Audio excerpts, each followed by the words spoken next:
Okay, so I think this is a little bit late, but perhaps not too late. The patch was originally, I think, supposed to come out today being March 8th, and now it's presumably been pushed back to March 15th. These patch notes did come out on the 20th of February, but seeing as though the patch still hasn't come out, I think it's fine to do it now. So, all right, let's go over it. I'm going to skip over the presences and the wind deltas and all this stuff. We'll look at it at the end if you're interested, but we'll just cover the changes up front here.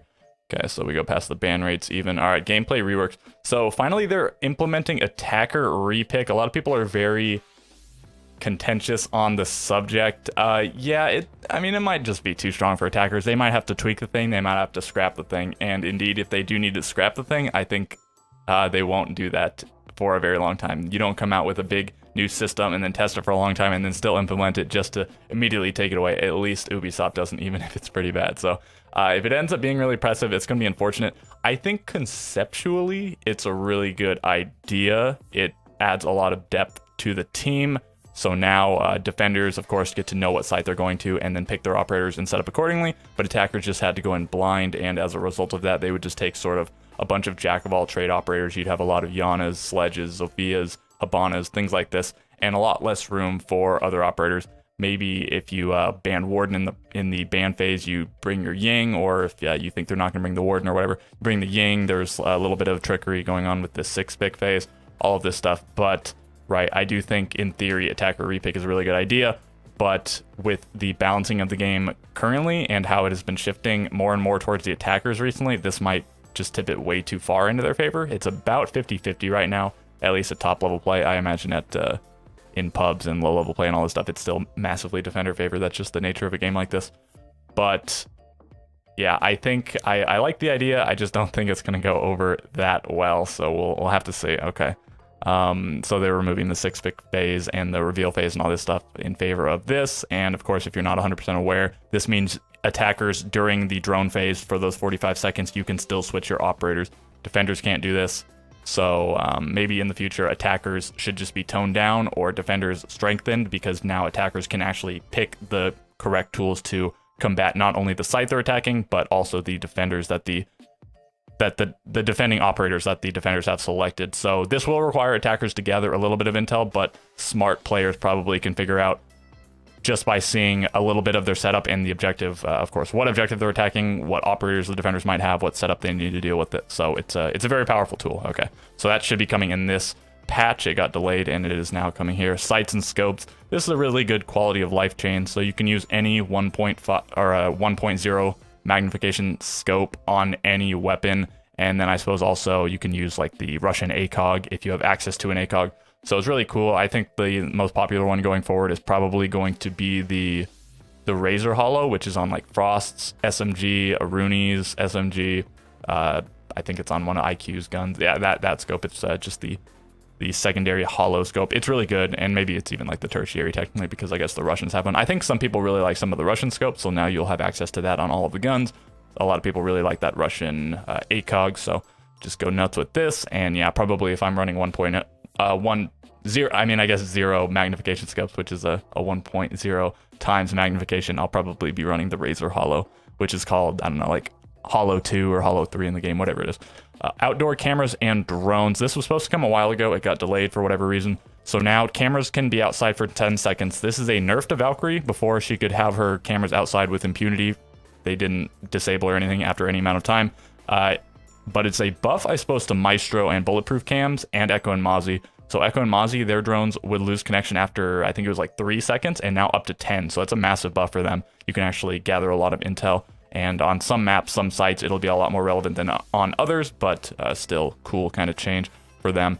And then we have Bulletproof cams and Maestro. I don't think that's going to be terribly relevant. Those aren't mobile. You just have to put them down. So maybe in some cheeky spots, you could like really troll, but still disabled after 10 seconds, and you can't avoid that from happening unless you run out and pick it up. It's just like not feasible. So this really only affects Valkyrie, Echo, and Mozzie. So good to see a Valkyrie nerf. She's probably going to be super powerful still, because a lot of the power doesn't even come from outside cams. It just comes from inside cams, and them being hard to find, easy to place wherever, not mobile, I suppose, but easy to pick up and move if you really need them to. Yeah, Valkyrie will still be strong, but good to see a little bit of nerf there. And then Echo and Mozzie are good operators, but a little bit of a buff. Maybe it will be maybe it'll be cool for the meta, or maybe it'll be really annoying. Who's to say? Operator balancing. So Goyo rework is finally coming, and I don't think this affects... no, this, I don't know what I was about to say there. This does affect things quite a lot, but some people thought initially he was going to be really bad, and now I think some people think he's going to be overpowered. What I was going to say before. I don't think this affects pubs too much, as we'll look at later when we actually look at the pick rates and stuff. Goyo is not that highly picked of an operator in pubs, and even at plat and higher is what we're going to be looking at for PC, and I imagine below plat it's even less. It's just people don't really understand the power of shields, don't like playing that sort of way at lower levels, and even though these are shields with a little bit more utility because you can blow them up, still people don't really care about it too much. They just sort of want to run around and whatnot, right? So, okay, no more deployable shields on Goyo. It used to be 3, went down to 2, it's going down to 0, but now he has 4 of the actual canisters, so they're deployable. It is a bit clunky. You do have to manually set it down. There are 4 of them. It's going to take forever to get them in all the positions you want them in. If you could just like throw it on the ground, it might be a little bit better, but again, this could still be a very powerful operator.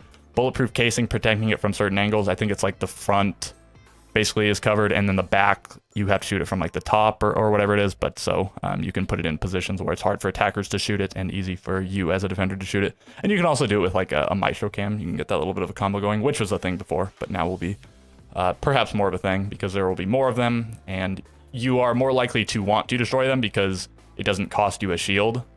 Before, of course, if they took the position, you could just blow up the shield. But now, because you're not losing a shield, you might as well do it. This is more of their intended purpose, and they're also stronger. So fire duration to 20 seconds from 10. That is so long. This lasts forever. I mean, you can't really just do one after the other. Attackers should have some counterplay to it, but you should be able to cut off 4 different locations for 20 seconds. Of course, this doesn't mean you will have to get a line of sight or throw an impact or have your evil eye or whatever to destroy it. But in certain situations, this seems very powerful. 20 seconds. And again, it's up to a 4 from 2. I thought I heard something about the damage changing or whatever, or the radius increasing, but I guess it's reduced explosion damage and destruction. So I don't think that affects the fire. I think that's just when the actual thing blows up, the initial explosion. But yeah, I don't think I see anything about the fire damage and stuff. So maybe I'm just thinking about when Capitão's stuff changed a while ago, but I thought I heard something about it, but I'm not seeing it here. Okay. Population targeted pro play, and I imagine that is where we're going to see most of it. And then if it is really effective in pro play, then I think it'll probably trickle down to pubs. All right, Melusi, reduce opening and closing time to 0.75 seconds. So this is pretty much a nerf. Technically, it's not a strict nerf because it also closes more quickly, but once you walk into the radius, before it was a little bit delayed for it to open and you to be able to shoot it, but now you're just going to be able to shoot it really quickly. Of course, it was at 2 seconds, it's down to 0.75 seconds.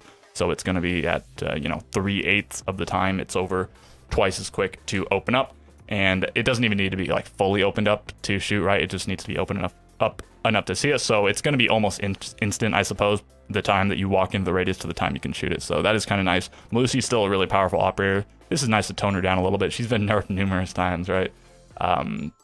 She had the gun taken away, and then when she got the MP5 instead of the T5, then they also had to take away the angle grip, and then I feel like there was something else with her equipment. Didn't she have? Oh yeah, I think on test server she like had a shield too, which was heinous.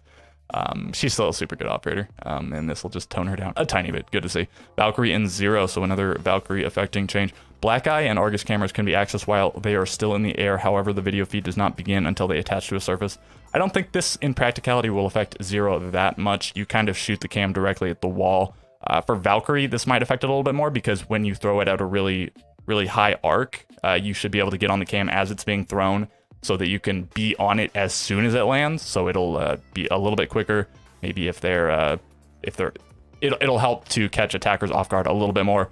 And that is a nice quality of life change considering it can only be outside for 10 seconds. And I don't know if that time starts ticking from when it lands or when it just goes outside. So, I mean, I guess just when you throw it, it's probably from when it lands, but so just nice little change. And it might affect 0 as well somehow. I just feel like it'll be less significant for him. It's not a terribly significant change overall, but it's just like a nice little change. And then we have Thunderbird. Kona stations only heal if the player is below 100% health. So, I mean, maybe Thunderbird didn't need a nerf. I think she's a pretty powerful operator. She has the choice of the Impacts or the C4, 2 of the better secondary gadgets. She has strong guns, one of them being with the Spear, the AR, and the other one being a shotgun, which isn't that popular, but it's an option if you want to take it. She has the Bearing 9 secondary, which is really strong, and then her gadget. While it doesn't affect the map too much, it can have a lot of influence on the game by healing, maybe sometimes even picking up your teammates if they're able to crawl to it. But yeah, you can get a lot of health back, so if you find in a lot of your games that your teammates or yourself are going down to low health but not dying, and you are able to get back to these, it could be a big boon for you. So now, yeah, you can't use them if you're at 100% health. So if you're at 99, or I guess, well, 99%. So if you have less than your max health, I was going to say 99, but of course you start with 100, 110, or 125 HP now. So yeah, you can't overheal. Technically you can overheal, but you have to take some amount of damage. So say you just take 1 point of damage, I suppose it'll still overheal you by 29 or whatever the number is.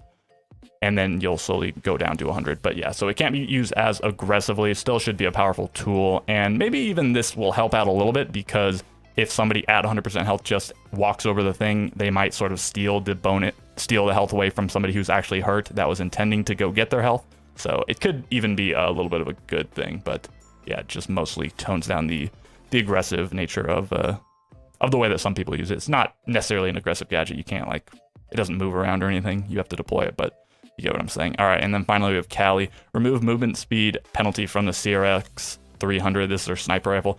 I think I was kind of aware that this is a thing, but I sort of forgot because, I mean, nobody plays Callie. Certainly I don't play Callie.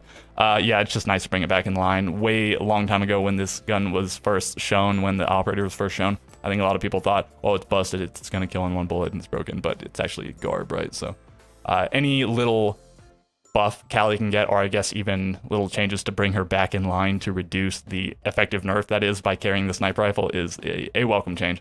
So I think Callie definitely has a really powerful gadget. She just doesn't have a good primary weapon. She has a good secondary weapon, but just not good enough generally to compete with primary weapons. And all right, I think that does it for the changes. So we're just going to go back and look at the win deltas and whatnot. So I suppose if you just wanted to know the changes, this is your cue to get on out of here. And if you're curious about the dev's reasoning, and maybe I'll talk about a few other things, stay tuned. Win delta per operator versus presence. So presence is just percentage of rounds in which an operator is picked when available. So this is discounting rounds in which they are banned, entire games in which they are banned. And for the attackers, Thatcher and Jackal make up most of the bans. So even though they're pretty high up here on the presence, they're not actually picked in that many rounds. It is just they are picked in a lot of rounds when available. Of course, you can't pick them when they're banned. So they're a little bit skewed here. They're not picked in nearly as many rounds as these other operators, but their percentage of picks is just pretty high. And then win delta, it's just, this is how much more they are winning than losing. So if you're at 0, it's a 50-50 win rate for the operator, and then as you get lower, it becomes less. So we see many more operators down here in the negative win delta than in the positive. We only see like 1, 2, 3, 4, 5, 6, 7, 8, and then Twitch sort of on the line here. Only fewer than 10 operators in positive. So some of them are really stealing the show. And of course, you have to consider the ones that have lower presence don't influence the win delta as much in the grand scheme of things. It's hard to explain, but they don't have as much weight to them because they're played in fewer number of rounds, so they don't take up as much of the whole. So like these operators that are really winning and really pick are just really hogging.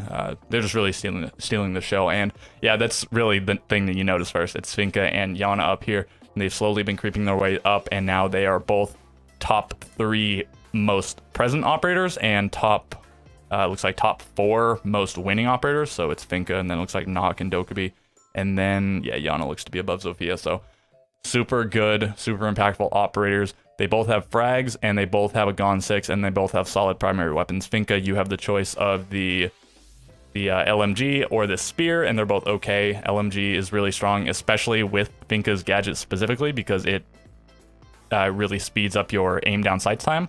And then you can use a spear if you like it. I mean, I guess it has like less recoil, and it's a little bit less finicky. It has the quicker aim down sights time, regardless of the gadget, than the LMG. But the LMG's got the variety of scopes, got 100 bullets. It's just a monster.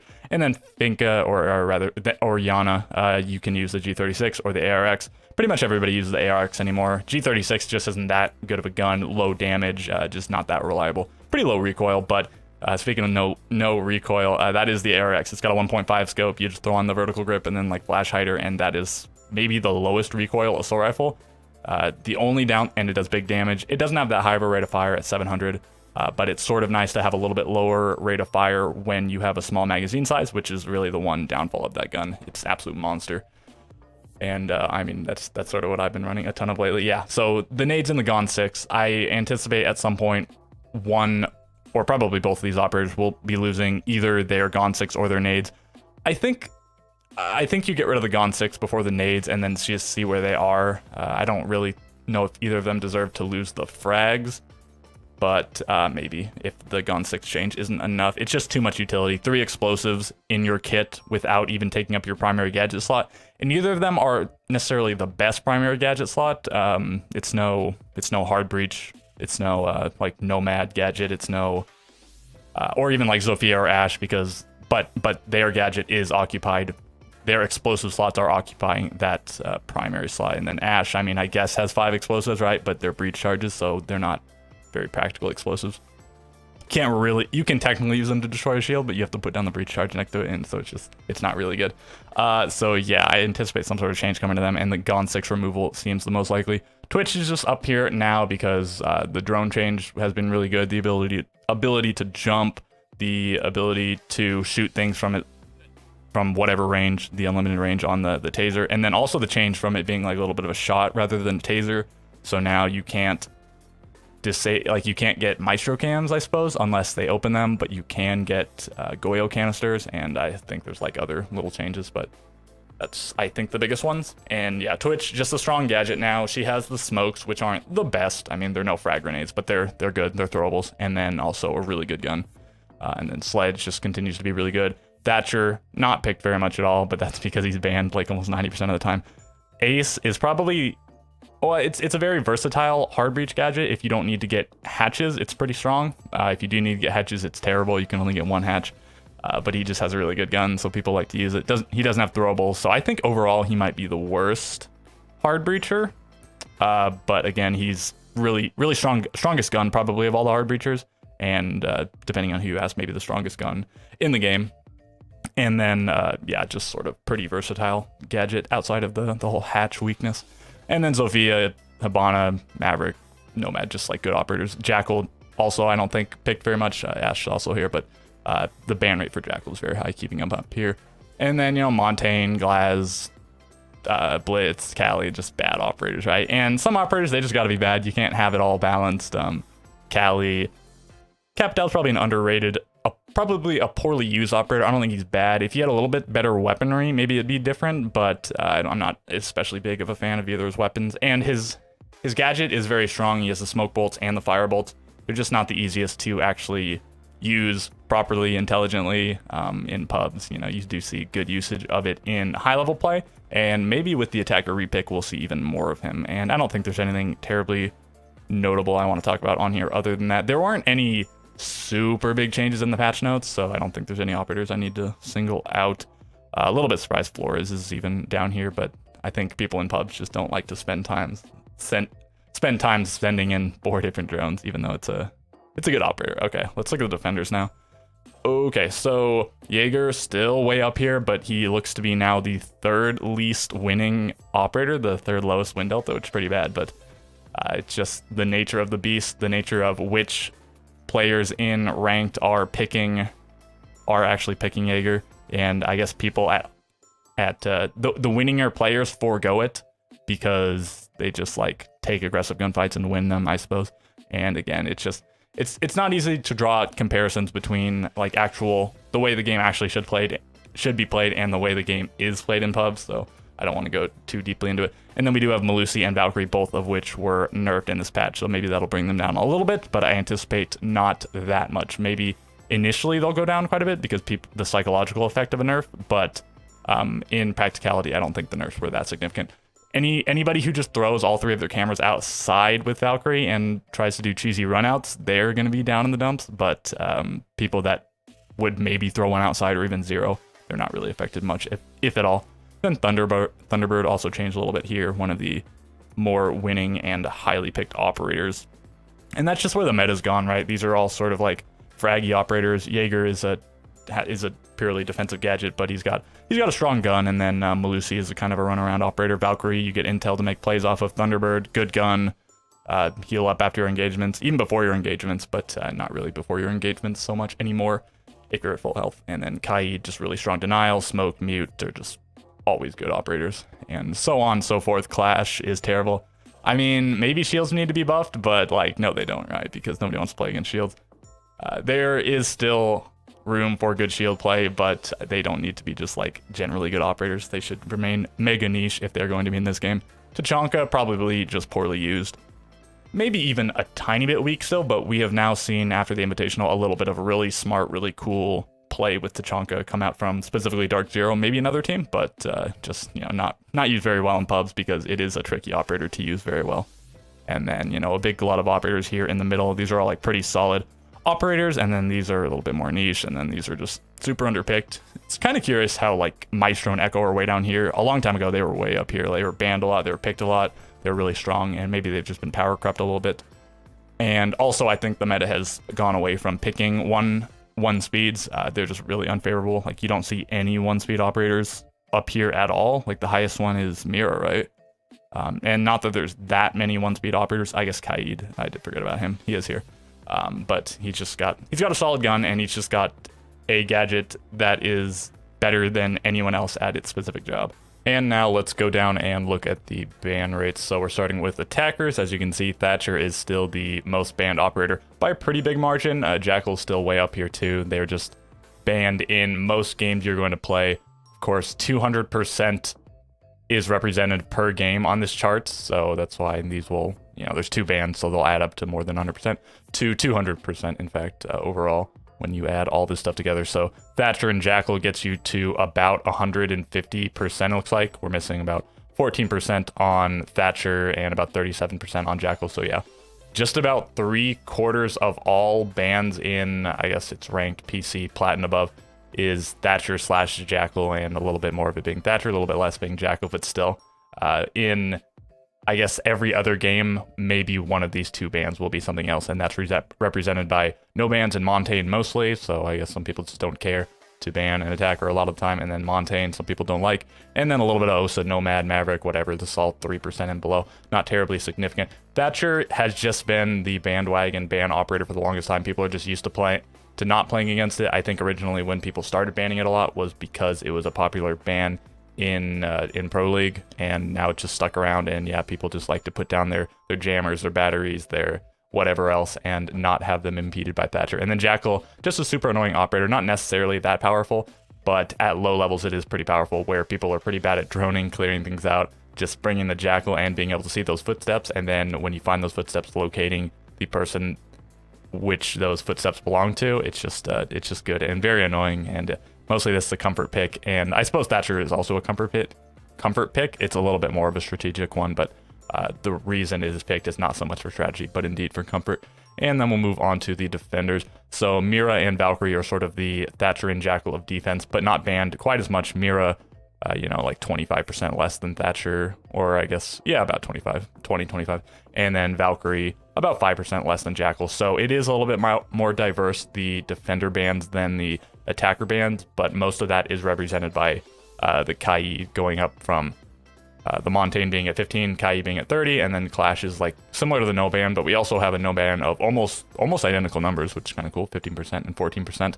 And Clash here lines up with Montaigne, so even though Kaid is like the third most, I guess it correlates better to Clash the Montaigne, and that makes sense. The more traditional shield operator on each side, only one on defense, of course, being Clash, and then you have access to, I guess, technically even 3 on attack now with Osa if you want to count it, but then the increase in Kaid just sort of comes out of Mira and Valkyrie. These are a lot closer to each other than Thatcher and Jackal are, with the 23% discrepancy here, only 6% difference here, but they're just super powerful operators and sort of comfort picks, but Valkyrie is just pretty generically powerful. Mira is super powerful as well.